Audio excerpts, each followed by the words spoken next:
అండి. చాలా రోజులకైతే మన ఛానల్‌లో అయితే ఇంకా షార్ట్ వీడియో అయితే అప్‌లోడ్ చేస్తున్నాను. షార్ట్ వీడియోనే కాదండి, ఫుల్ వీడియో కూడా ఈ మధ్య నుంచి అయితే అస్సలు పోస్ట్ చేయట్లేదనమాట. ఎందుకంటే నాకైతే టైమ్స్ అయితే సెట్ అవ్వట్లేదు. సో, పనంతా ఎక్కువగా ఉండడం వల్ల వీడియోస్ అయితే తీయడం కుదరట్లేదనమాట.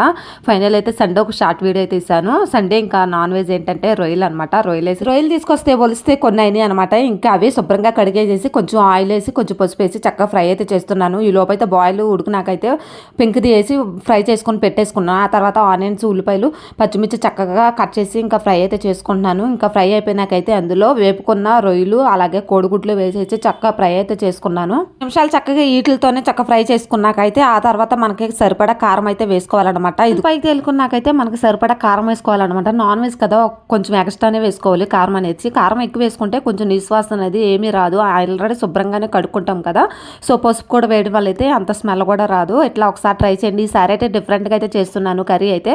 కొబ్బరి పాలతో అయితే ఇంకా పచ్చి రొయ్యల కర్రీ చేస్తున్నాను అద్దరగొట్టేలాగా. ఈసారి అయితే చాలా బాగుంటుంది అనేసి కర్రీ అనుకుంటున్నాను. చాలా బాగా వచ్చింది కర్రీ అయితే. ఇంకా పచ్చిపాలు అయితే ఒక లోటాడైతే వచ్చినాయి. ఆ లోటాడైతే పచ్చిపాలు పోసేసాను. వాటర్ బదులు పచ్చిపాలు పోసుకున్నాను అనమాట.